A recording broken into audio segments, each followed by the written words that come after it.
akan nanti dijelaskan oleh Ustadz Junaidi. Sebelum kita mulai perjalanan, alangkah baiknya kita berdoa mohon kepada Allah agar Allah memberikan perlindungan kepada kita dari segala mara bahaya. Al-Hazimiyah wa ala kulli niyatin salihah. Al-Fatihah. A'udzu billahi minasy syaithanir rajim. Bismillahirrahmanirrahim. Alhamdulillahi rabbil alamin. Ar-Rahmanir Rahim. Maliki yaumiddin. Iyyaka na'budu wa iyyaka nasta'in. Ihdinas siratal mustaqim. صراط الذين أنعمت عليهم غير المغضوب عليهم ولا الضالين آمين وعلى آله وصحبه أجمعين. Wassalamualaikum warahmatullahi wabarakatuh.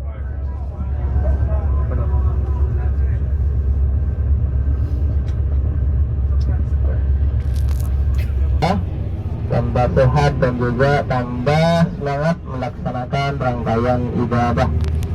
Bismillahirrahmanirrahim. Alhamdulillahirabbil alamin. Wassalatu wassalamu ala asyrafil anbiya sayyidina wa habibina wa maulana Muhammadin wa ala alihi wa sahbihi ajma'in, amma ba'du.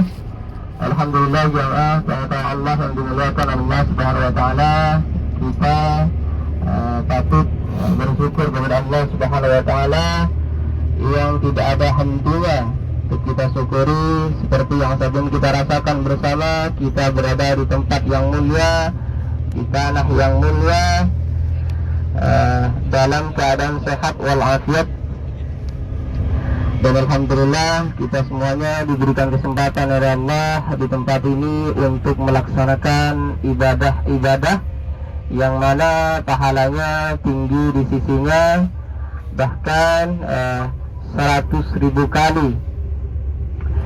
Serta salawat serta salam kita tetap haturkan kepada junjungan kita Muhammad sallallahu alaihi wasallam. Allahumma shalli ala sayyidina Muhammad. Maupun terang-terangan, namun orang-orang kafir Quraisy ini banyak yang menentang dan tidak menyukai apa yang dibawa oleh Rasulullah sallallahu alaihi wasallam, yang mana mereka beranggapan ajaran yang dibawa oleh Rasulullah ini adalah ajaran yang baru dan mereka tidak bisa menerima ajaran tersebut. Hanya pimpinan orang-orang kafir Quraisy ini, Abu Sufyan ini, mengadakan sayembara. Setelah itu orang-orang kafir Quraisy berusaha untuk menangkap Rasulullah, sampai-sampai mereka berada di rumah Rasulullah kurang lebih pada malam Jumat.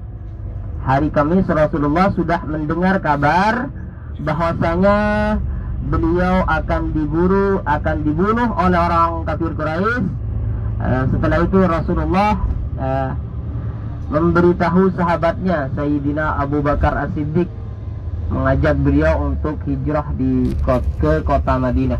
Nah, ini dengan harapan nanti ketika ada orang-orang kafir Quraisy mencari Rasulullah, Rasulullah dalam keadaan tidur, dan yang tidur itu adalah bukan Rasulullah. Ini bagaimana caranya memanipulasi orang-orang kafir Quraisy. Setelah itu Rasulullah juga berpesan kepada Sayyidina Ali untuk berkata, intinya berbohong ya.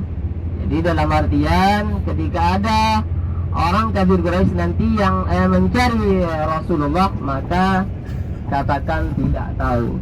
Jadi sampai sini jamaah bisa kita pahami bahwasanya berbohong itu boleh asalkan demi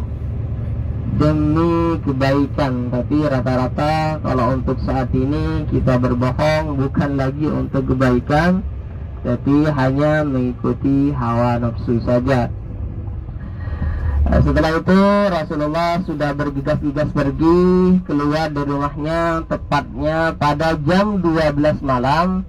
Rasulullah ini sudah mendapati banyak sekali orang-orang kafir Quraisy yang sedang menunggu Rasulullah, dan mereka ini berencana ingin menangkap Rasulullah ingin menyergap Rasulullah tepatnya jam 12 malam. Perhatikan bersama, di samping kanan dari bis kita, gunung yang paling besar ini adalah Gunung Tur atau Jabal Tur. Jabal itu artinya gunung. Jadi disinilah Rasulullah SAW berada dengan sahabatnya Sayyidina Abu Bakar As-Siddiq. Di tempat ini kita tidak turun dikarenakan waktu kita sudah melewati batas untuk ziarah jamaah. Biasanya ziarah itu jam 7:30 itu sudah berangkat, dikarenakan masih ada kendala tadi, jadi berangkatnya lambat. Di tempat ini kita tidak turun. Apabila ada yang ingin mengabadikan momen dari atas bis saja ya, dari atas bis saja ambil foto. Meskipun di tempat ini kita turun, kita hanya sebentar saja jamaah, tidak boleh lama-lama ya, karena masih ada tempat lagi yang akan kita kunjungi selanjutnya. Biasanya turun hanya beberapa menit saja, kurang lebih antara 5 menit, ambil foto, setelah itu lanjut lagi menuju ke Arafah. Jadi kurang lebih kondisi saat ini Jabal Tur seperti ini jamaah, Jabal Tur. Setelah itu jamaah tamu-tamu Allah yang dimuliakan Allah Subhanahu wa taala, sampai sini masih semangat? Masih semangat? Alhamdulillah ya, usahakan meskipun kita dalam keadaan capek dan ngantuk sebagiannya, usahakan jangan tidur. Sayang jika nanti kita kelewatan tempat-tempat bersejarah, namun tidak bisa menyaksikan dikarenakan terlalu lelap dalam tidur ya. Jadi alhamdulillah, lanjut sejarahnya jemaah, di mana setelah Rasulullah SAW lewat di depan mereka ini tidak bisa melihat Rasulullah. Jadi Rasulullah ini leluasa lewat di depan mereka menuju ke rumahnya Sayyidina Abu Bakar As-Siddiq. Setelah itu Rasulullah mengajak beliau untuk pergi atau hijrah ke kota Madinah. Namun sebelum itu dikarenakan orang-orang kafir Quraisy ini sudah mengetahui jalan menuju kota Madinah, Rasulullah ini tidak lewat di jalan yang semestinya. Jadi Rasulullah ini pergi dulu ke Jabal Tur, naik dulu ke Jabal Tur dengan harapan ingin menyelamatkan agamanya. Rasulullah ini bukan takut dan menghindar dari orang kafir Quraisy, tapi inilah awal bagaimana permulaan Islam berkembang jemaah. Setelah itu Rasulullah naik ke atas gunung yang kurang lebih tingginya 500 meter tanpa ada alat penerang. Gunungnya sangat terjal dan juga bebatuan. Jadi bayangkan bagaimana perjuangan Rasulullah ini mendaki gunung tersebut dengan sahabatnya Sayyidina Abu Bakar As-Siddiq. Rasulullah ini naik pada malam hari, tepatnya jam 1. Jadi kurang lebih butuh beberapa jam untuk bisa sampai ke atas gunung. Setelah sampai ke atas gunung, Rasulullah ini dirinya merasa kecapean, dan juga Sayyidina Abu Bakar juga demikian. Lalu Rasulullah ini mendapati gua yang guanya hanya muat 2 orang saja. Nah, kalau kita berkesempatan mendaki gunung tersebut nantinya, kita lihat gua tersebut hanya muat 2 orang saja jemaah. Jadi Rasulullah pada saat itu ingin masuk, namun Sayyidina Abu Bakar menghalanginya dikarenakan Sayyidina Abu Bakar ini khawatir, takut di dalam gua tersebut terdapat hewan yang berbisa yang nantinya akan menyakiti Rasulullah. Jadi Sayyidina Abu Bakar masuk terlebih dahulu, dicek, dibersihkan. Setelah itu mempersilahkan Rasulullah untuk tidur di pangkuan Sayyidina Abu Bakar As-Siddiq. Rasulullah tertidur lelap pada saat itu dikarenakan capeknya luar biasa. Namun pada malam hari Sayyidina Abu Bakar ini menangis dikarenakan digigit oleh hewan yang berbisa jemaah. Jadi sampai sini bisa kita pelajari bahwasanya cinta Sayyidina Abu Bakar As-Siddiq ini kepada Rasulullah sangat tinggi jemaah. Dimana ketika Sayyidina Abu Bakar ini digigit oleh hewan yang berbisa, beliau tidak bergerak sedikit pun meskipun merasa sangat sakit. Hanya ingin Rasulullah ini tidak bangun dalam tidur lelapnya. Jadi bagaimana cinta beliau, kasih sayang beliau kepada Rasulullah Sallallahu Alaihi Wasallam yang tidak bisa ia tahan hanya air matanya menetes ke pipi Rasulullah Sallallahu Alaihi Wasallam. Pada saat itu Rasulullah kaget bangun dan bertanya kepada Sayyidina Abu Bakar, kenapa engkau menangis ya Sayyidina Abu Bakar? Rasulullah ini mengira Sayyidina Abu Bakar ini sedih karena ikut hijrah bersama Rasulullah dan melewati banyak rintangan.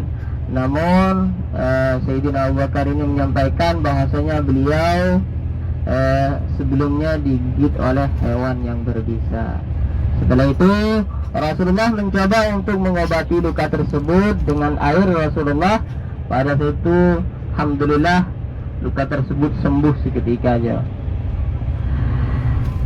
Jadi kurang lebih seperti itu. Ada hal penting atau orang-orang penting yang terlibat dalam peristiwa ini yang patut kita ketahui, di mana yang pertama yaitu Siti Asma.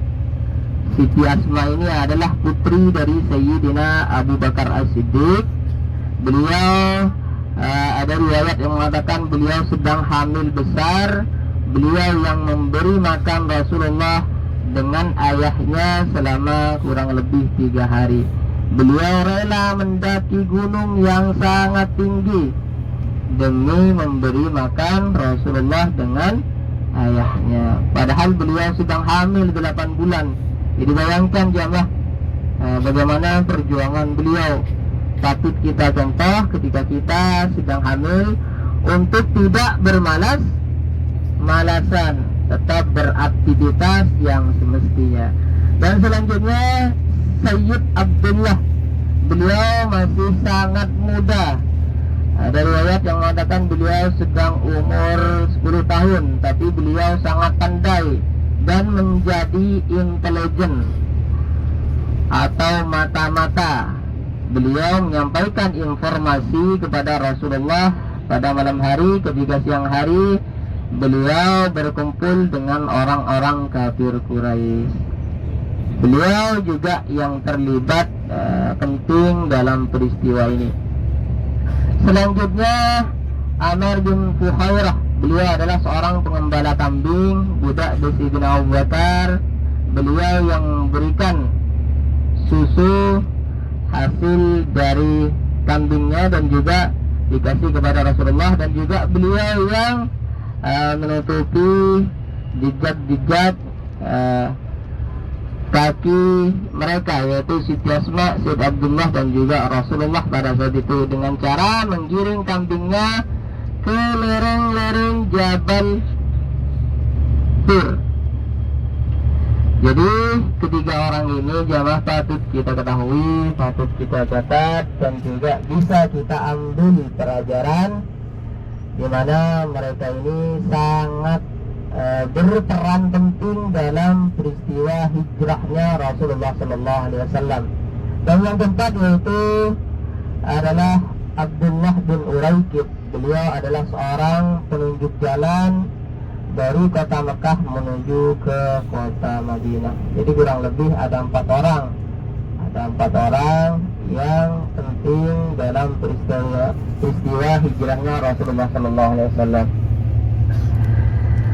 Alhamdulillah jamaah teman-teman Allah yang dimuliakan Allah Subhanahu wa taala. Jadi kurang lebih seperti itu, dan insya Allah saat ini perjalanan kita menuju ke Arafah. Saat ini kita masih berada di tanah haram Mekah, di tanah yang mulia, insya Allah di depan dari bis kita ini nantinya kita akan keluar dari tanah haram Mekah. Yang patut kita catat ketika kita berada di tanah haram Mekah, di tempat ini kita dilarang berbuat hal-hal yang tidak berguna atau berbau maksiat. Dan juga di tempat ini kita dilarang merusak pohon-pohonan, tumbuh-tumbuhan, berburu binatang, mengambil barang yang bukan hak kita, meskipun barang tersebut adalah barang temuan.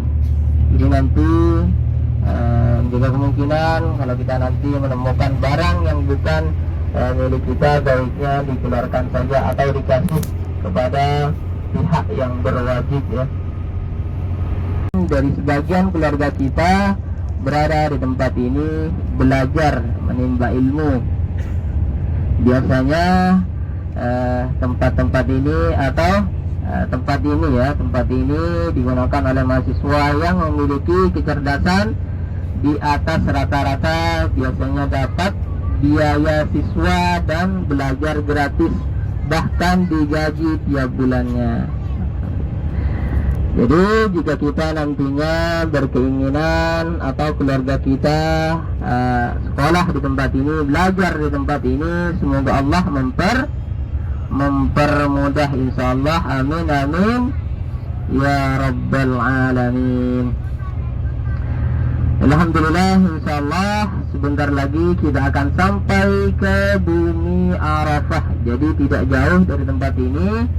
Kita bisa melihat bersama, perhatikan bersama di sebelah kiri dari bis kita.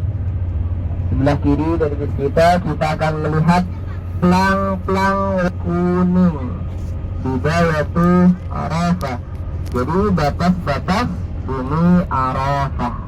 Di tempat ini kita nantinya bagian daripada rukun haji, Al-Hajj Arafah. Jadi haji itu berada di Arafah. Jadi kalau saat ini kita mengenal umrah itu ada yang pertama rukunnya niat, yang kedua tawaf, yang ketiga sa'i, dan yang terakhir tahallul, yang kelima yaitu tertib.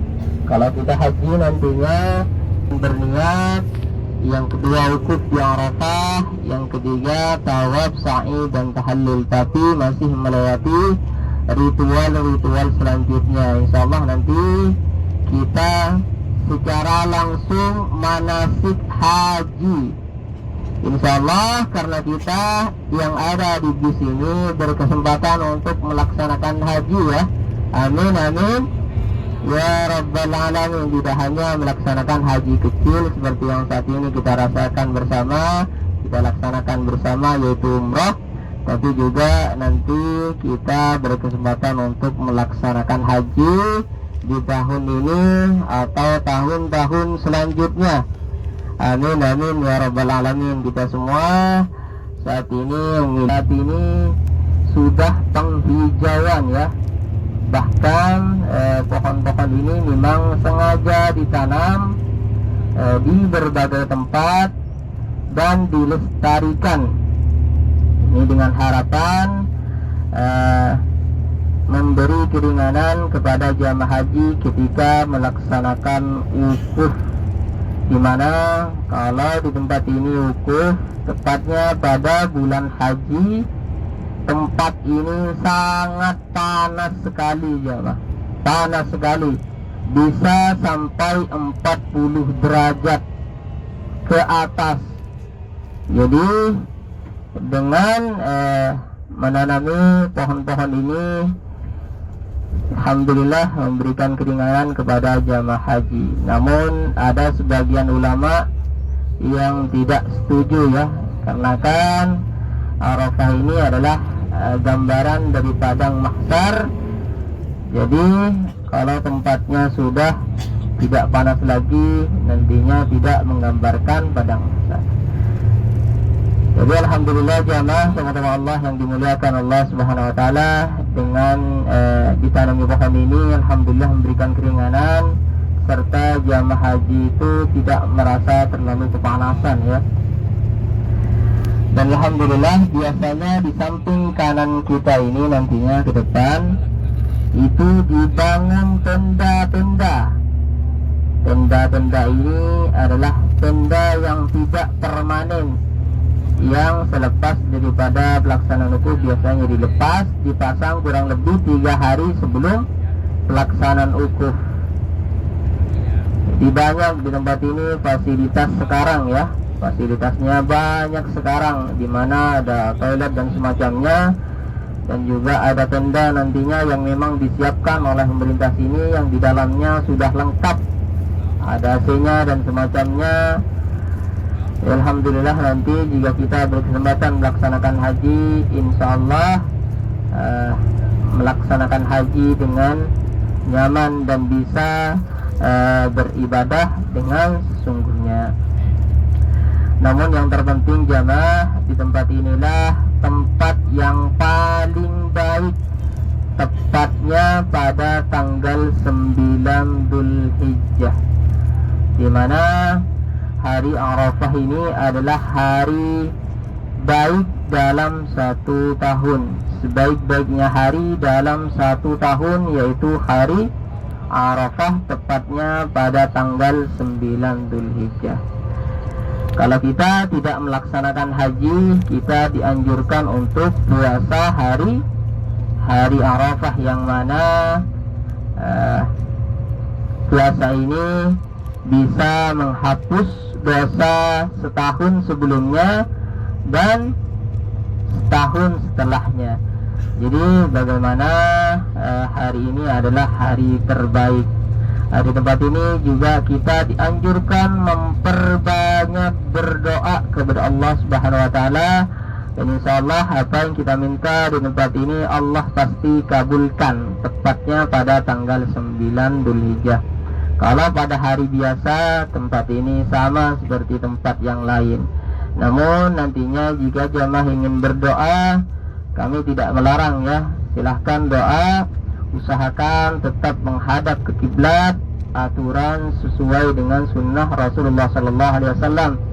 Namun yang terpenting di tempat ini juga tempat bertemunya Nabi Adam dan juga ibunda Hawa, tepatnya di Jabal Rahmah, Jabal Kasih Sayang, di samping bis sebelah kanan ya. Alhamdulillah sudah kelihatan.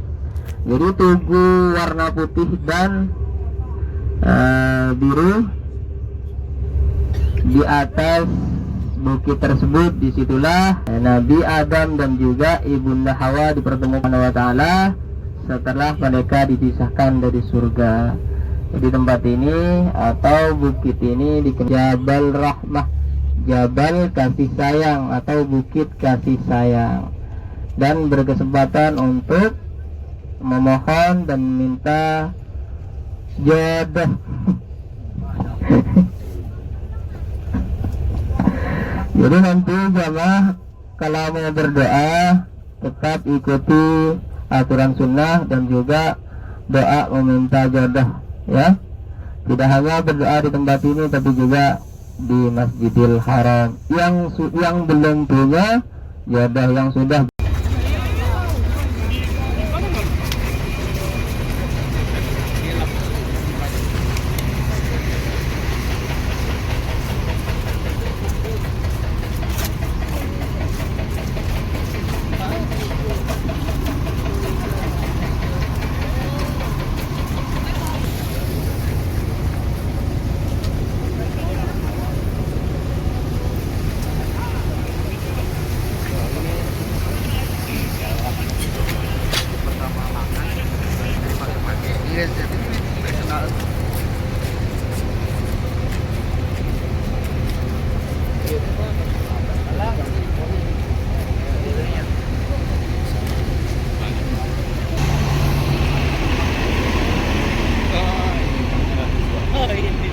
Gimana Bu? Sehat Bu? Alhamdulillah. Mau ngapain sini ya? Mau ngapain di sini? Adakah permintaan di Jabal Rahmah nanti? Semoga saya didekatkan jodoh oleh Allah Subhanahu wa taala. Amin. Oke, kita akan wawancara beberapa dari luar negeri, kita coba wawancara. Bukan ada dari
Apa yang Anda rasakan? Masya Allah, Saya gegel ini. aku hanya merasakan Masya Allah. Ini adalah sebuah bukit di mana pertemuan Adam dan Hawa. Iya, untuk sampean mas. Masya Allah. Sampean yang berdoa kalau saya sudah punya istri. Nanti dulu mau foto dulu. Mas.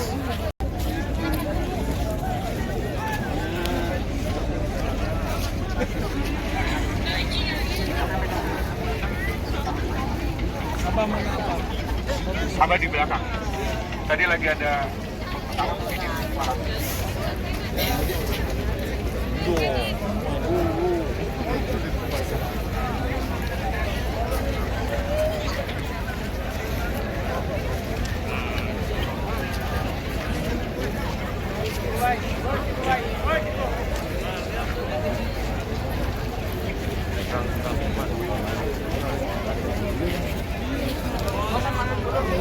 Jangkau haji satu keluarga. Amin ya.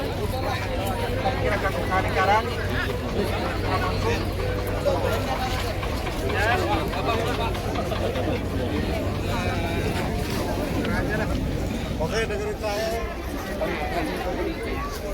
Bismillah.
Alhamdulillah, dia dapat ijazah. مرحبا شيخ.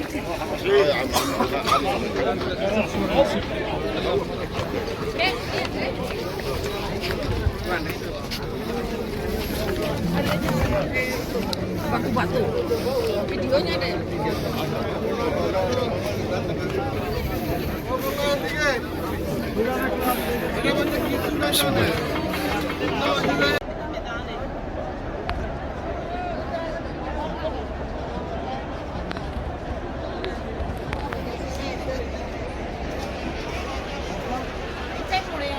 Let's take a look. Let's take a look.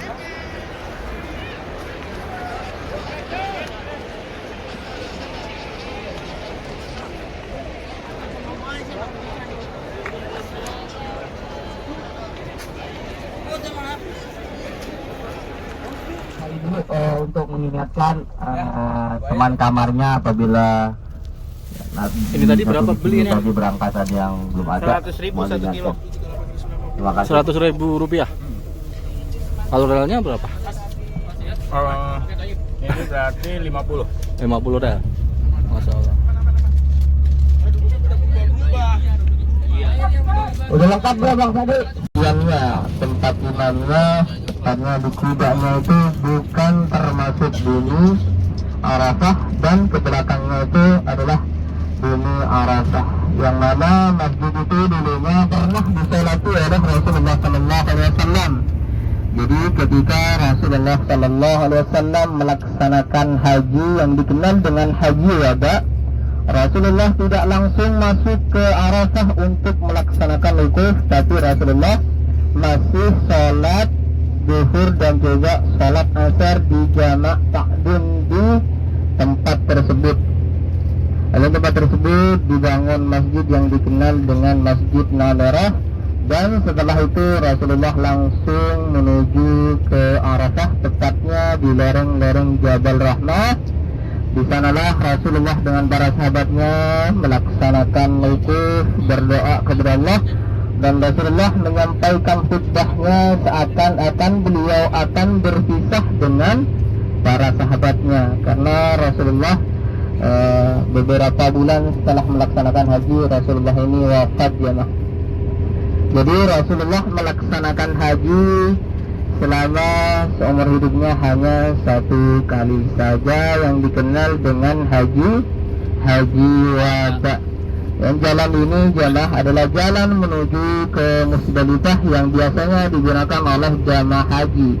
Jadi setelah jamaah haji melaksanakan wukuf tepatnya pada tanggal 9 Dzulhijjah, pertengahan hari sampai dengan terbenamnya matahari, lalu melewati jalan ini. Dan bisa kita perhatikan bersama jamaah, di sebelah kanan dari bus kita ada bendungan atau bendungan yang dikenal dengan bendungan Zubaidah. Sebelah sini yang menjajar ke samping sebelah situ.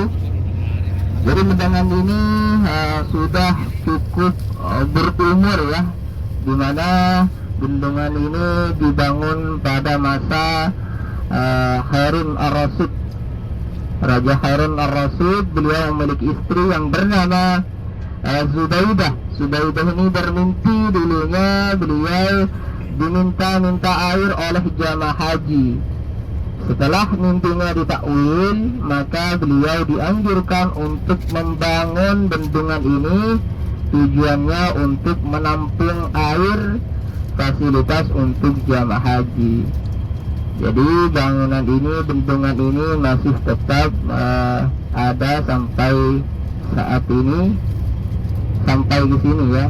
Sengaja memang tidak digusur dan semacamnya. Dan di depan kita melihat plang warna abu-abu ya. Sebelah kanan Bidayatu Musdalifah. Jadi saat ini kita sudah memasuki bumi Musdalifah.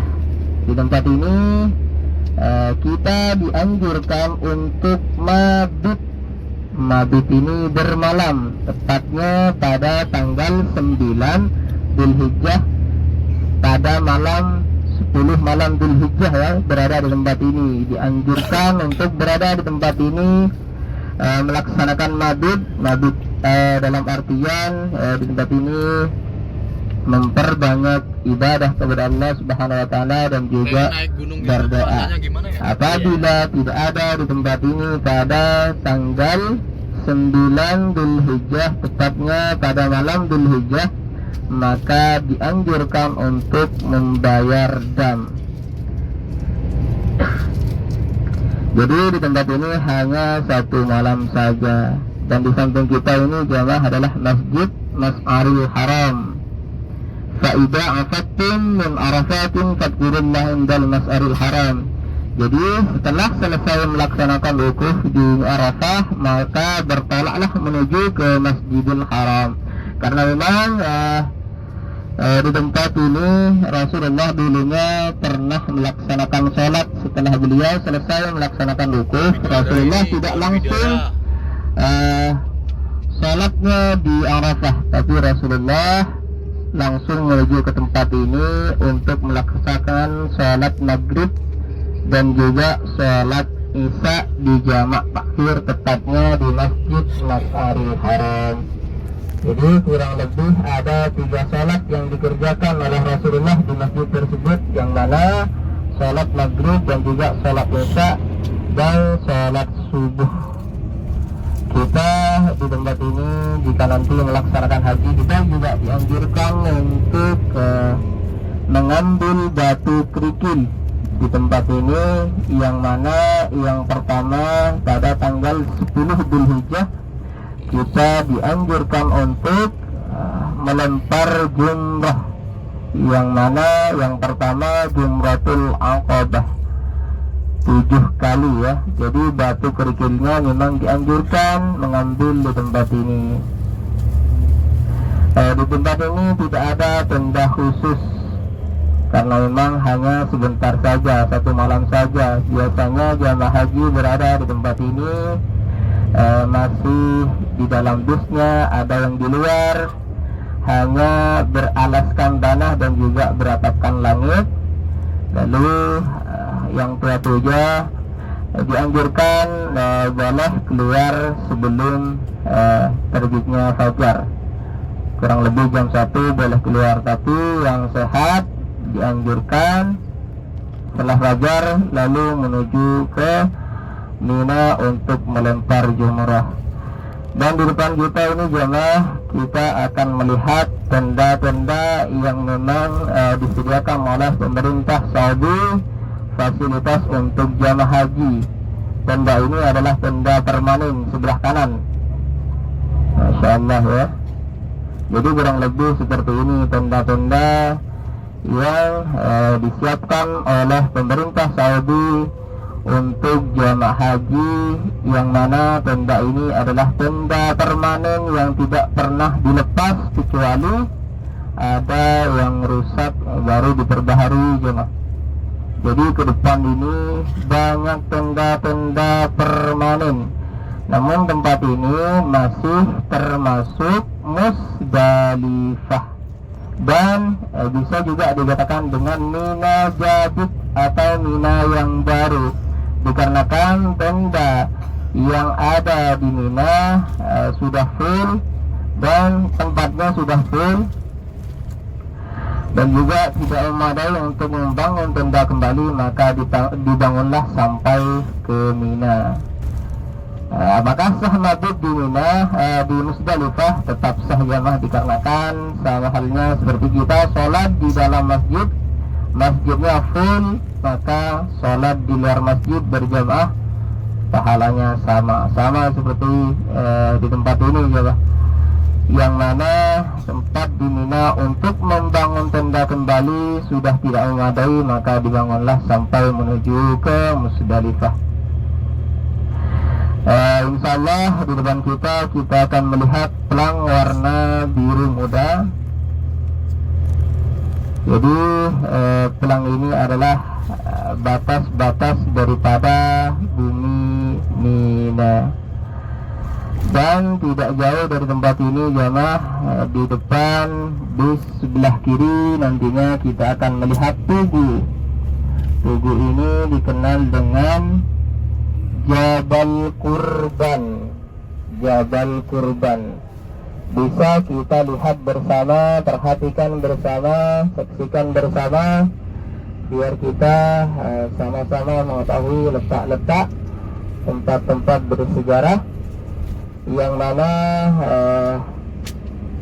ini dinamakan dengan Jabal Kurban karena tempat ini dulunya digunakan oleh Nabi Ibrahim alaihissalam ketika beliau hendak menyembelih putranya yang bernama Ismail. Iya, sebelah kiri ya. Sebelah kiri, perhatikan bersama di sebelah kiri, sebelah situ. Kelihatan tubuh warna abu-abu kecil. Ini ya. Ke depan dikit ya. Jadi di sebelah kiri kita ini adalah Jabal Kurban. Nabi Ibrahim alaihissalam diperintahkan oleh Allah Subhanahu wa taala untuk menyembelih putranya Nabi Ismail. Beliau pada tempat tersebut untuk mengeksekusinya. Namun hal itu tidaklah terjadi. Allah menggantinya dengan seekor domba yang berasal dari surga. Dan di tempat ini juga jamaah, di atas bukit itu adalah istana raja. Istana raja. Jadi ketika orang penting dan juga raja, menteri-menterinya ketika melaksanakan haji, mabitnya di atas bukit. Masya Allah ya. Sampai ke sini jamaah.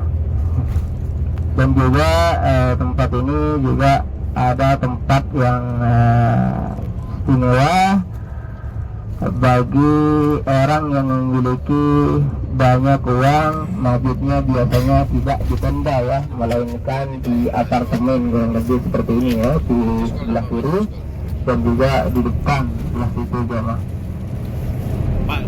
Biasanya tidak di tenda yang disediakan oleh pemerintah, tapi mereka berada di tempat tersebut untuk mabit. Jadi di depan ini jemaah kita perhatikan bersama. Di depan dari bus kita nantinya kita akan melihat masjid yang dikenal dengan Masjid Haif ya. Masjid ini adalah masjid yang ada di Mina, dan masjid ini ada riwayat yang mengatakan pernah disolati 70 nabi termasuk Nabi Muhammad sallallahu alaihi wasallam. Ini di depan ini jemaah. Dan di depan itu adalah tempat pelemparan jumrah. Bukan yang menjajar ke samping, tapi di belakang ya. Ke belakang yang warna putih, ke belakang kurang lebih ada 3 pelemparan jumrah. Yang pertama yaitu Jumratul Aqabah Usta dan Ula. Pada hari pertama tanggal 10 melempar 1 jumrah yaitu Jumratul Aqabah. Dan selanjutnya hari kedua tanggal 11 melempar 3 jumrah, Jumratul Aqabah Usta dan Ula. Jumrahnya ke belakang. Yang ke samping ini adalah tangga untuk menuju ke yang di atas, karena kurang lebih ada 3 tingkat ya. Masya Allah. Dan perhatikan bersama lagi di sebelah kanan dari bus kita ada terowongan. Sebelah kanan ada terowongan yang dikenal dengan terowongan Mina. Terowongan Mina ini pernah terjadi tragedi yang besar, yang mana musibah yang sangat besar, banyak orang Indonesia yang meninggal di terowongan tersebut. Dikarenakan terowongan tersebut dulunya hanya 1 saja, maka pemerintah berinisiatif untuk membangun 2 terowongan, tujuannya agar tidak terjadi musibah lagi. Kurang lebih pada tahun 90-an ya, yang mana pada saat itu hanya 1 terowongan tempat untuk melempar jumrah sebelah situ. Jadi jamaahnya berada di belakang gunung ini. Jadi otomatis ketika mereka ingin melempar jumrah pasti melewati terowongan tersebut. Jadi ketika mereka selesai melempar jumrah dan yang belum melempar jumrah melewati jalan yang sama, otomatis berdesakan, tidak ada oksigen, maka banyak jamaah haji Asia yang meninggal di terowongan tersebut. Dan untuk saat ini, tahun-tahun selanjutnya, alhamdulillah tidak terjadi lagi musibah yang besar tersebut, alhamdulillah. Karena kan yang mana sudah diatur yang satunya untuk masuk terowongan yang satunya untuk keluar. Jadi di sini jamaah haji Asia berada di tempat ini.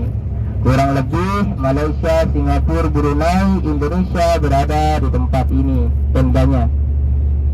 Jadi ketika mereka ingin melempar jumrah pasti melewati terowongan Mina. Dan insyaallah jamaah sama-sama Allah yang dimuliakan Allah Subhanahu wa taala, kita semuanya yang ada di bis ini berkesempatan melaksanakan haji dan tempat untuk mabit berada di tenda yang tadi insyaallah. Amin amin ya rabbal alamin. Jadi insyaallah jamaah sama-sama Allah yang dimuliakan Allah Subhanahu wa taala, kita melaksanakan umrah dan juga melaksanakan haji kesempurnaan buat kita semua, karena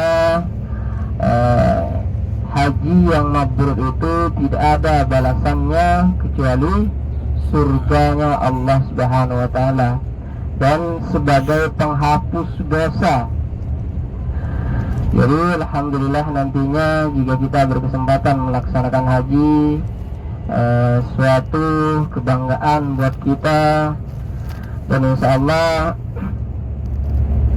suatu keinginan yang besar buat kita. Jadi saat ini kita memiliki kesempatan untuk memperbanyak berdoa kepada Allah Subhanahu wa taala, masih berada di tempat yang mulia.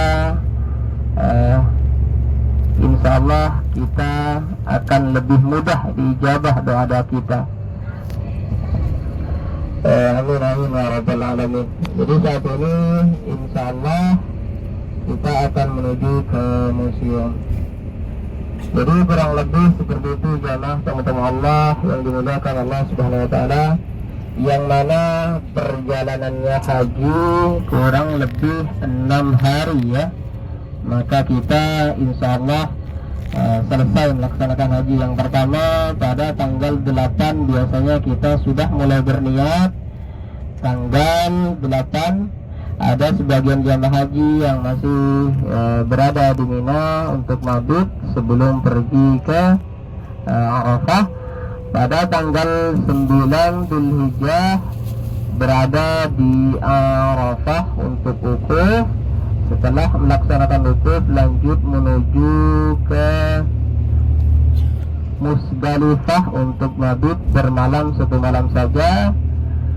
Setelah itu esok harinya tanggal 10 kita menuju ke Mina untuk melempar jumrah.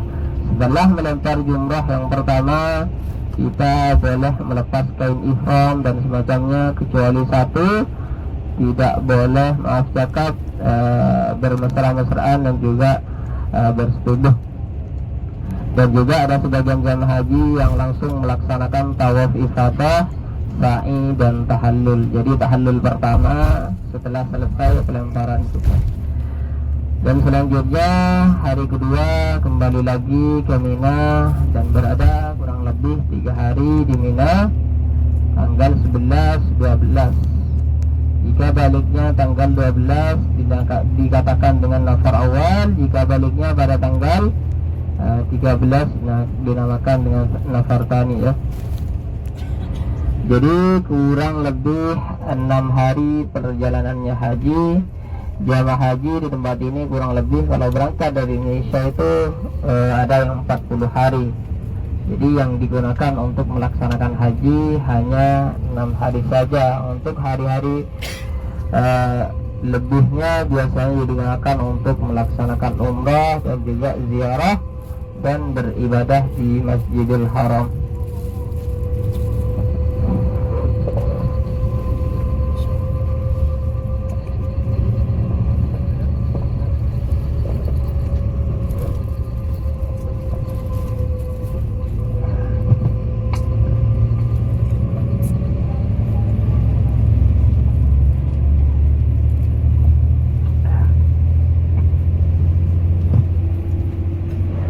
Alhamdulillah, insyaallah sebentar lagi kita akan sampai ke Museum Al-Wahyi yang mana di sekitar Jabal Nur ya.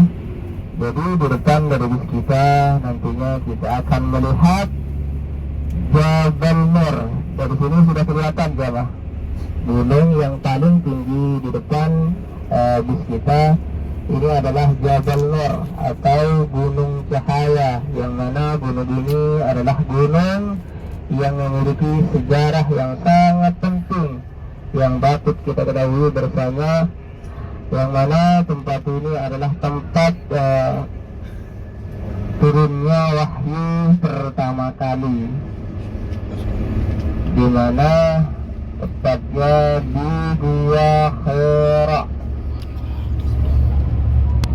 Jadi disinilah permulaan agama Islam dimulai, dimana ketika Rasulullah SAW di usianya yang ke-40 tahun, Rasulullah ini seringkali mengunjungi gunung tersebut dengan tujuan ingin mengasingkan diri, karena beliau sudah melihat kota Mekah semakin hari semakin buruk, orang-orangnya pada musyrik semuanya. Jadi Rasulullah pergi ke gunung tersebut dengan hanya membawa bekal seadanya. Setelah itu Rasulullah kembali. Namun dari riwayat yang mengatakan ketika Rasulullah berada di tempat tersebut pada bulan Ramadan, ya, Rasulullah didatangi oleh malaikat Jibril yang diperintahkan oleh Allah Subhanahu wa taala untuk menyampaikan wahyu kepada Rasulullah sallallahu alaihi wasallam. Wahyu pertama yang turun yaitu surat Al-Alaq, Iqra bismi rabbi khalaq. Jadi bacalah dengan menyebut nama Tuhan, karena pada saat itu Rasulullah belum bisa membaca dan juga menulis. Rasulullah sangat gemetar. Lalu dikatakan untuk mengulanginya sampai ketiga kali. Pada situ juga Rasulullah mulai bisa mengikuti apa yang disampaikan oleh malaikat Jibril. Jadi nantinya jemaah kita berada di museum ini. Di dalam museum ini banyak yang ilmu-ilmu yang insya Allah kita dapat. Ini kan, iya.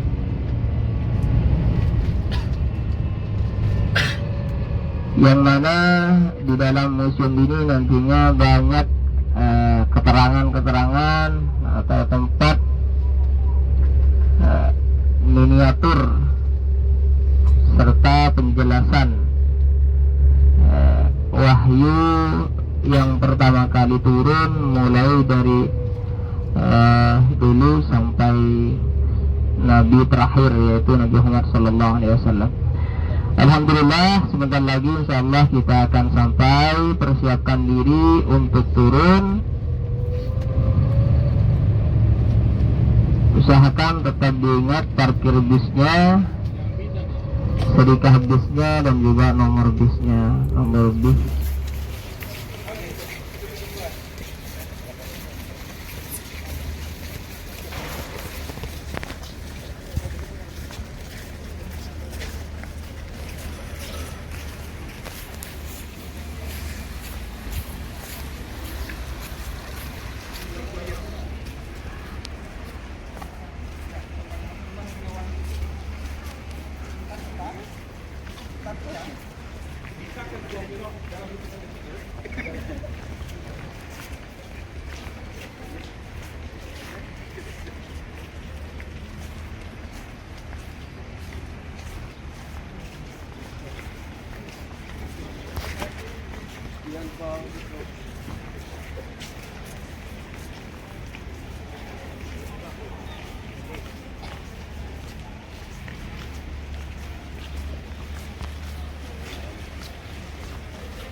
Nah ini nih pohon bidara nih.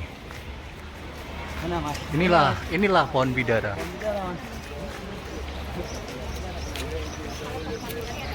Kenapa nggak pakai satu lagi, pakai RI? Bidadari. Bisa aja ente.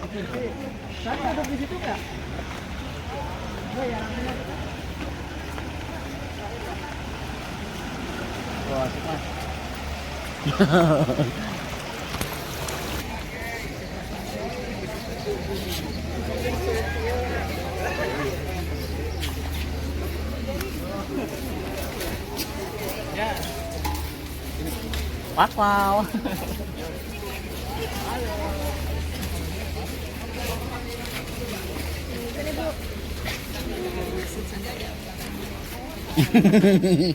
Oh.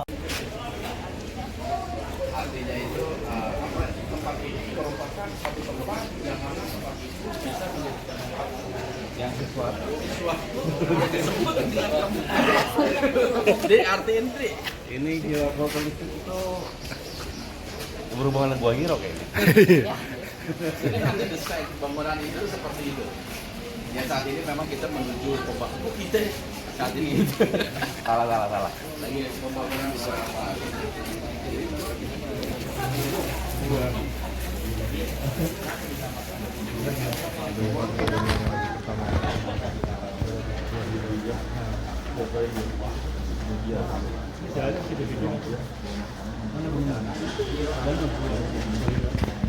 Aku pengen naik ke sana.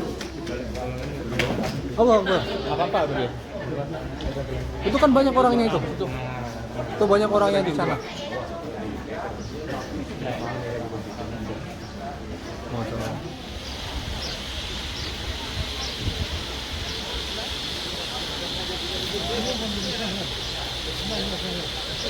Ini adalah Gua Hiro, tempat turunnya wahyu pertama kali oleh malaikat Jibril, melalui malaikat Jibril.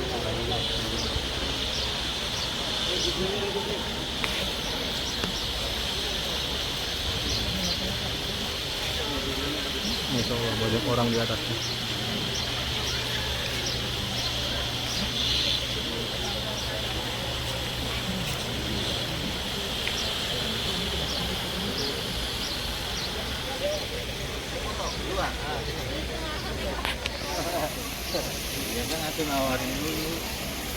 Halo. Wah, bener-bener. Makanya ini. Mahendra, wah. Harus takut-takutnya Mahendra. Wah. Haji. No photo, please. Photo.